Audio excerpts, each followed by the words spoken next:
Well, happy summer, Naked Marriage listeners, or Naked Nation, as Dave likes to call you all. I know you guys are as excited about summer as we are, and we're doing something really special this summer, and Dave's going to tell you all about it. Yeah, we are doing a greatest hits. So Naked Marriage Podcast has been around for 5 years now, which is hard to believe. And we have chosen, based on your feedback, 10 of the most popular episodes over the course of that 5-year run, 10 fan favorites. And so over the course of this summer, we're going to re-release each one of those 10 starting today. And I hope you stick around all summer. Maybe you're going to hear these for the first time. Maybe it's going to be a re-listen. But the thing about listening to something, even a few years after you first heard it, it'll speak to you in a different way. So I encourage you to stay tuned for every episode this summer. It's going to be a lot of fun. You can also stay connected to us this summer on Instagram. We're at Dave and Ashley Willis. And do us a favor and also subscribe to our YouTube channel, the Dave and Ashley Willis YouTube channel. We're in the process this summer of setting up a new home studio. And we're going to be doing a lot of fun shoots from right here at home, plus what we do at the EXO headquarters as well. Guys, thanks for being part of the Naked Nation. We love you guys. Enjoy this very first episode of summer. All right, guys. You may or may not know this, but all of us on the team at EXO Marriage, we know what you're watching and listening to the most. And I just want to say, you guys are a little naughty. Naughty. Yeah, like, tell them why they're naughty. Because our most watched and listened to episode is all about oral sex. So it's true. Yeah. It's true. Yeah. It is. You guys made that one go viral. So Viral. So we thought we would revisit the topic because you guys are clearly obsessed with it. You guys were saying this all in jest. We're glad you're watching and listening to. Oh yeah, we're just teasing. I mean, we're into learning about these topics too. Hey, yes.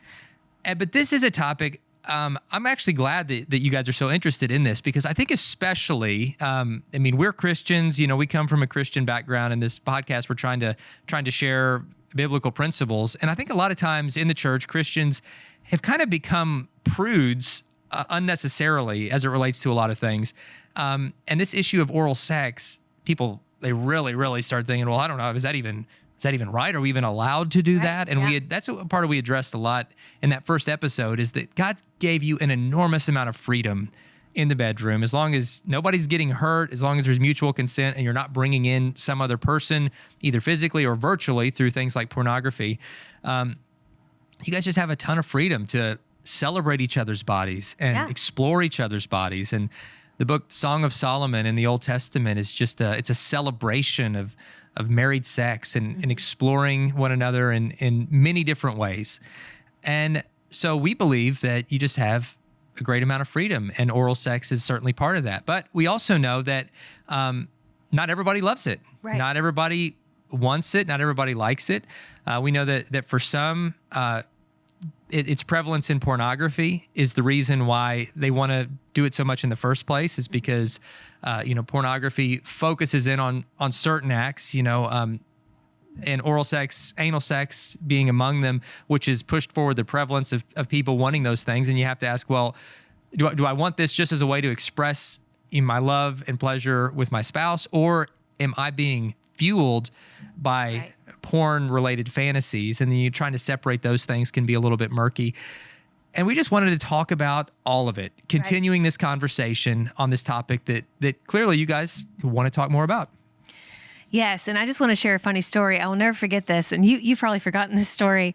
I was in a doctor's office, and we listen to every single episode that we do here because we just want to make sure, it all came together. And then I also, when I'm sharing it on social media, I can remember back to what I talked about in the episode and what Dave talked about in the episode. But I was in a doctor's office, and it was I think it was like an eye doctor, new one I'd never been to before. And I had been listening to the first oral sex episode that we did. It was so popular. You are naughty. And But for some reason, I don't know what happened with my phone, but it went to speaker. And it was right. It was right as I was like, and oral sex, blah, blah. Like I started saying something. In this doctor's office. And I'm literally hitting like, stop. And it keeps on going. And there's these children looking at me, these people looking at me. And I'm like, oh my gosh, And so finally, I think I turned my phone off, but that's pretty funny. And it was blaring too, because sometimes in the morning, I'll listen to podcasts and I'll put it just on speaker and I'll put it real loud because I'll go in the shower while I'm listening to it. So anyway, that was really embarrassing. So that's my memory of that first original episode about oral sex. That's a great memory. I know. I'm like that. So yeah, watch your volume settings before you go into doctor's offices, because your phone you might accidentally like hit it not knowing, and it blares through the office. So yeah. Yeah. Well, for us, it's like with the stuff we talk about, and we have filters on our computers and devices. Yeah. About blocking porn and stuff. There are great apps out there to help you do that sort of thing. But because of the stuff we talk about, our own stuff gets blocked a lot of times. Like, I'm sorry, you searched for oral sex and we have to block that. I'm like, oh, dang it. I know. So that's just kind of a funny side note of what we do. It is. Coming back to the topic at hand, I think part of the the reason people have baggage related to this, and there are reasons that people love this so much. So like on the positive side, I think the reason why it's loved by many is because it's a beautiful and intimate way, and really in a lot of ways a selfless way, to serve your spouse in a way sexually that's focused completely on their pleasure. Right. And in that sense, it's this beautiful act of saying, I'm deriving pleasure by giving you pleasure. Right. And by seeing how much pleasure you take in this. And because I love you so much, seeing you pleased, it brings me pleasure. And it's arousing and enjoyable for me as well, whether it's done as an act of foreplay or it's the main event. Mm-hmm. And so I think, it's obvious why that could be found as pleasurable. I think some of the reasons why people have issues with it is, one, they have misunderstanding of what the Bible teaches, and so they've been taught that it's shameful or dirty or wrong or even sinful. I think sometimes regrets or wounds from the past with any type of regret, sexual sin or abuse that happened in the past can create its own kind of baggage, and sometimes that's tied to the act of oral sex. And then for some, they just have insecurity about their spouse seeing them in that way. I don't know. But there are lots of, and some people might just not like it in general. They're like, you know what, this isn't my thing. I don't enjoy giving it, or I don't enjoy receiving it. And that can really create some tension where one spouse loves receiving it and the other spouse just refuses to do that. And some people write us and they feel like that's a real sticking point in their marriage. It's like, I love this. I mean, this is like when I feel closest to my spouse and most pleasure and all these things, and they just think it's dirty and don't want to do it. And it's created tension, not only in our sex life, but otherwise.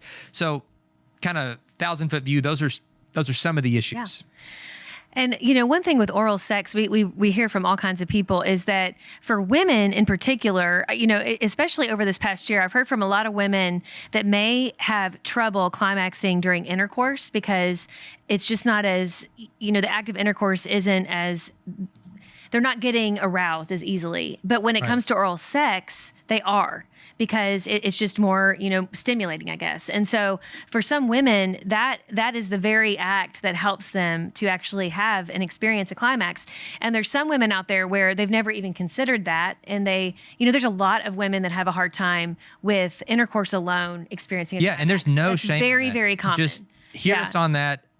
Many, if not most women, need additional clitoral stimulation to reach climax beyond just intercourse. Right. And that can happen through oral sex, that can happen through stimulation in other ways. But whatever it takes to help your lovely lady reach climax, guys, be willing to do that. And ladies, be open to receiving that so that you can experience all of the fullness of pleasure God intended sex to have. Exactly. And I think where I've heard also some other people having issue with this is where, there's some that love oral sex so much that they forego other sexual acts. Like they don't even want to entertain intercourse or any other kind of position or anything like that. And, we've heard from people where that's the case, and they don't like that necessarily, because when it comes to intercourse, it can be mutually satisfaction because, satisfactory and satisfying. I'm saying that kind of weird. It can be mutually that was satisfactory. Like, yeah, have you ever made love and now she's like, that was satisfactory. Or if I was like, thumbs up. we're gonna do one called After Sex about things to say and not to say after sex. Yes. And I'm gonna put that was satisfactory on the list of things not to say. That was sufficient. That was sufficient. Thank you very much. 3 stars. Yes.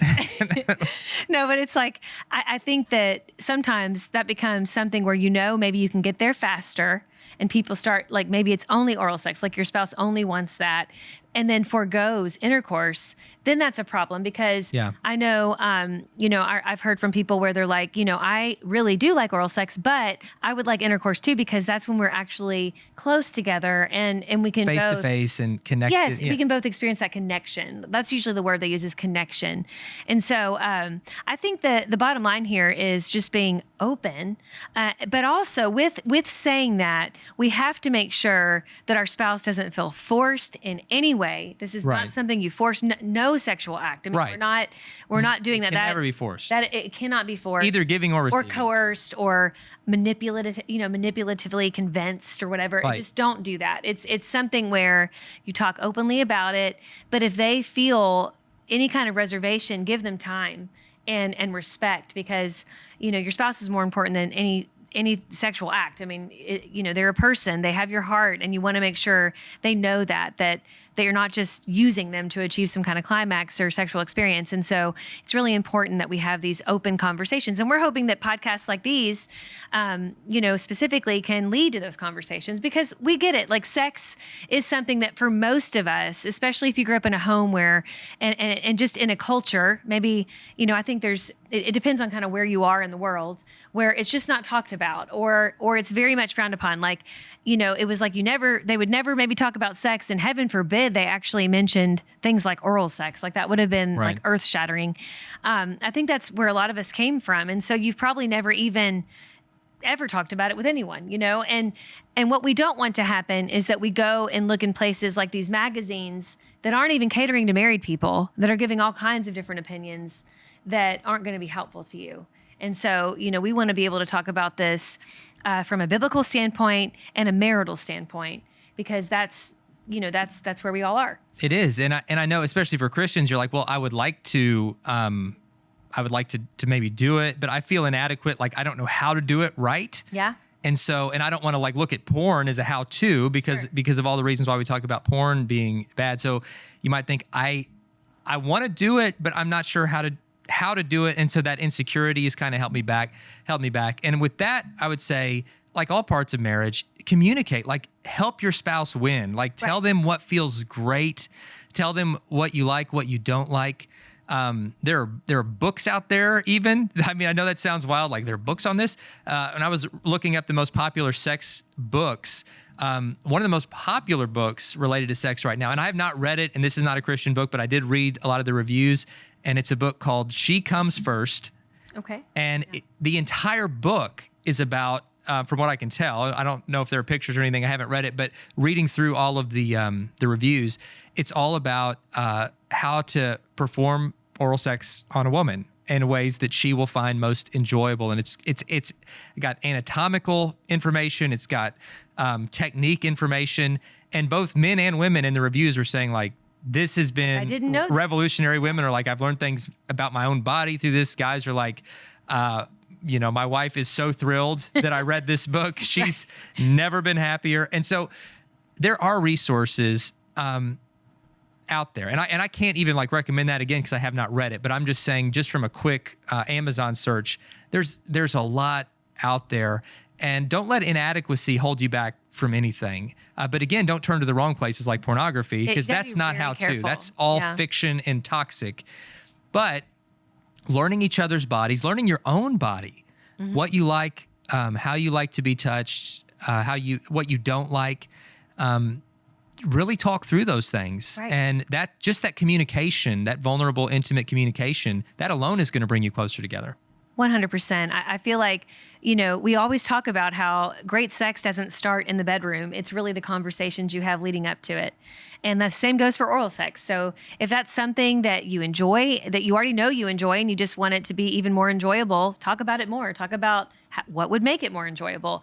If it's something that you're not really sure about, but maybe your spouse has expressed interest, go ahead and talk about that too. Maybe, if they haven't listened to this episode, have them listen to it and then talk about it. There are solutions. And I think that if this is something that just even hearing the words oral sex, it just brings up kind of these weird feelings that you don't know what to do with, or it makes you feel kind of gross or sick. There might be some underlying things there where you need to have healing. And I'm not saying have healing just so that you can either have, take oral sex or perform oral sex. I'm saying healing just for you and yourself. Yeah, that's way more important. Way more important, because there might be something that hasn't been dealt with, maybe something that was done to you, or views on sex that just have been damaging to you. And I would just say there are Christian sex therapists out there that can be extremely helpful with this. And I know we've had a lot of people that have been referred to get that particular kind of help. And it can be revolutionary because, again, if you're just so accustomed to pushing down feelings and to not talking about sex and just treading around this and it's all murky, when you have someone who is well versed in this area and is also coming from a Christian point of view and background, it really can be life-changing, and it can bring you and your spouse closer together. So definitely consider that as well. So good. And our book that came out last year, The Counterfeit Climax, has so many resources specifically to help work through any sexual issue in your marriage. And in particular, any of those baggage issues. So I'd recommend that resource. Before we close out, I want to give you 2 important tips as it relates to oral sex in particular. Number 1, if this is something you desire to have performed on you, hygiene, right? Yes. Like if you want to make it as enjoyable as possible for your spouse, make sure you're clean, just make sure you're just a good shower. Yeah. Guys. It doesn't have to be anything fancy, just clean. And along with clean, talk to each other about even grooming down there. Like, what are you seeing? And what We've been asked to do whole episodes. What would you like to see? Like, do you, I mean, in terms of like hair quantity, and I mean, just I'm as laughing specific because your as face. possible. Do you want him manscaped? Do you not? Like, do you? But these are real things. There are professionals that can help you achieve. Do you want her to get a Brazilian wax, or do you like, do you talk about those things? Let me just say this really quick. When I said I've never said Brazilian wax, I don't think, on this. I'm surprised I even know what that means. But I don't know how you can't. There's like whole stores that are devoted to this. But this is when I said you can go to professionals, hear me loud and clear. I'm talking about people who perform things like Brazilian waxes, okay? But if that's something that is important to your spouse, maybe being willing for that, to have that. Or if they like it au naturel, just be clean, just be clean. Like, that's a very simple But as you're talking about, hey, I would like you to perform that, then be open to them saying, well, here's what would make that more enjoyable for me. Right. And then really talk through those things. And then one other tip, and this is so important, again, coming back to the don't pressure, don't force, but don't push her head down there, guys. Like, don't do that. Don't do that. She's not going to like that. That's probably TMI, but that's porn driven. And that's why we're saying that, because we've heard from people where that's an actual thing. I mean, this has to be. should not be violent, you guys. Like, this should be totally, if it's going to be given, it has to be given wholeheartedly and voluntarily.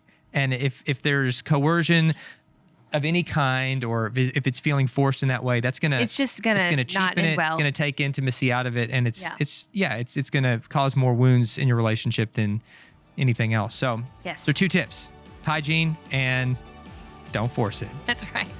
Hey guys, thanks so much for tuning into this. Next couple of weeks, we'll have even more on these topics related to sex in marriage. So thanks so much for tuning in.